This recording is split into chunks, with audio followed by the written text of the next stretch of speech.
Operate کرتی ہیں؟ کہہ رہا ہوں یہ کیمرہ آپریٹ کرتی ہیں کہ رپورٹر ہیں؟ کیمرہ آپریٹ کرتی ہیں، پہلی ہے میرا خیال ہے جو فرسٹ میں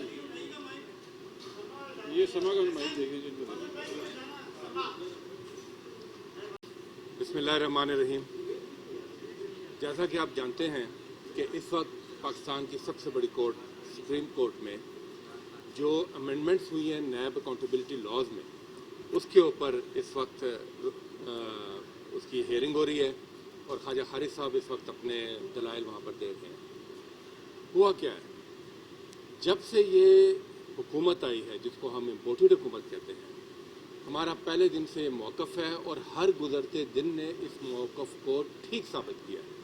وہ یہ کہ ان کا حکومت میں آنے کا واحد مقصد صرف اپنے کرپشن کے کیسز میں ریلیف حاصل کرنا تھا، اور وہ مقصد انہوں نے حاصل کیا آنن فانن قانون سازی کر کے، نیب لاز میں امینڈمنٹس کر کے۔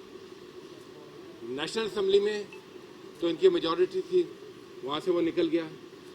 جب یہ سینٹ میں آیا تو سینٹ میں ہمارے پرزور احتجاج کے باوجود جو ایک پارلیمانی روایت ہے، ایک طریقہ کار ہے لیجسلیشن کا، کہ جب کوئی بل ہاؤس میں آتا ہے تو اس کو اسٹینڈنگ کمیٹی میں بھیجا جاتا ہے، اسٹینڈنگ کمیٹی میں وہ جا کر اس پر ڈسکشن ہوتی ہے، اس کو دوبارہ ہاؤس میں آتا ہے اور پھر اس کے بعد فیصلہ ہوتا ہے کہ اس کو پاس کرنا ہے کہ نہیں کرنا۔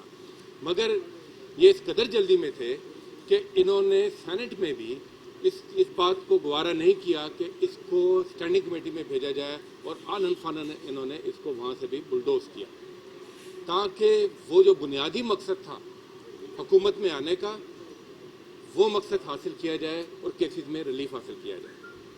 آپ نے دیکھا کہ اس کے بعد کے واقعات کیا ہوتے ہیں۔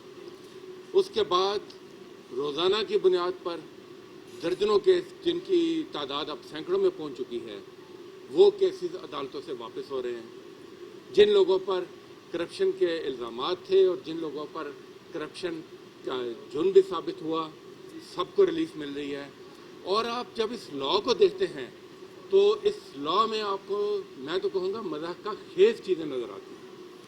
یعنی کہ لیجسلیشن کا ایک بنیادی اصول ہے، ایک بنیادی اصول یہ ہے کہ آپ پرسن اسپیسیفک لاز نہیں بنا سکتے، اور یہی ہمارا کیس ہے جو ہم عدالت کے سامنے لے کر آئے ہیں کہ پرسن اسپیسیفک لاء یہ بنایا گیا، جس کو کہتے ہیں ٹیلر میڈ۔ جیسے آپ درزی کی دکان پر اپنا ناپ دیتے ہیں سوٹ کا، اسی طرح اس حساب سے انہوں نے اس کو شک وائز اس کو تیار کیا، اور ایک ایک شک ایک ایک کیس میں فائدہ دینے والی ہے، اور یہ تمام باتیں اس وقت سپریم کورٹ میں ڈسکس ہو رہی ہیں اور آئندہ بھی ہوں گی۔ یہ وہ بنیادی نقطہ ہے جس کی بنیاد پر ہم یہاں پر آئے۔ اچھا، دوسرا آپ دیکھیں کہ ریٹروسپیکٹو اپلیکیشن، یعنی کہ جب سے انہوں نے یہ کام شروع کیا تب سے یہ قانون نافذ العمل ہوگا۔ یہ بھی ایک قانون کے ساتھ میں سمجھتا ہوں مذاق کے مترادف ہے۔ قانون آج کی تاریخ میں بنتا ہے اور اس کی آئندہ اپلیکیشن ہوتی ہے، تو یہ ریٹروسپیکٹو والی بات آ گئی۔ تیسرا یہ بھی کہا گیا کہ جناب آپ 50 کروڑ سے اوپر چوری کریں تو پھر تو شاید ہم آپ سے بات کریں، اگر 50 کروڑ تک کی چوری ہے تو پھر نیب کا کوئی لینا دینا نہیں ہے۔ اس سے ایک عجیب و غریب صورتحال تیار ہوگی۔ آپ کو یاد ہوگا کہ کئی کیسز میں پلی بارگین ہوئی تھی اور پلی بارگین کے پیسے بھی جمع ہوئے۔ اب ایک شخص اگر اس نے 49 کروڑ کا کرپشن کی ہے اس نے، تو وہ تو آج بڑے آرام سے کھڑا ہو کر کہہ رہا ہے کہ میں تو آپ کے دائرہ کار میں نہیں آتا، میرے جو پیسے آپ سرکار کے پاس جمع ہوئے ہیں برائے مہربانی وہ پیسے بھی مجھے واپس کریں تاکہ میں تو جاؤں۔ تو یہ ایک عجیب و غریب قانون کے ساتھ ایک کھلواڑ ہوا ہے اپنے فائدے کے لیے اور اپنے ریلیف کے لیے، جس کا میں سمجھتا ہوں کہ بڑا ضروری ہے کہ اس پر ایک فیصلہ آئے سپریم کورٹ کی طرف سے بھی، تاکہ آئندہ سے اس قسم کی پرسن اسپیسیفک قانون سازی جو ہے اس کا راستہ روک دیا۔ بسم اللہ الرحمن الرحیم جی، اگر آپ لوگوں نے دیکھا ہو تو رجیم چینج کے تھرو ملک جو ہے وہ مافیا کے حوالے کر دیا گیا ہے۔ یہ میں نہیں کہہ رہا، یہ سپریم کورٹ کا ڈیسیجن ہے، جن کو گاڈ فادر اور سسیلین مافیا کیا تھا، ملک عملاً ان کے گرفت میں آ چکا ہے۔ آئین کا مکمل استعمال کرتے ہوئے انہوں نے قوانین وہ بنانا شروع کیے ہیں جو ان کے ذاتی مفاد کے لیے ہیں۔ آپ پورا میرے پاکستان دیکھ رہا ہے کہ مرحلہ وار ان کی قسط آ رہی ہے۔ روز آپ ایک نئی فلم دیکھتے ہیں پاکستان میں جو آپ کو یہ بتایا جا رہا ہے کہ یہ رول آف مافیا ہے۔ آپ نے سرنگو ہونا ہے مافیا کے سامنے اور آپ نے ان کو ماننا ہے۔ اگر آپ نہیں مانیں گے تو آپ کو منوایا جائے گا۔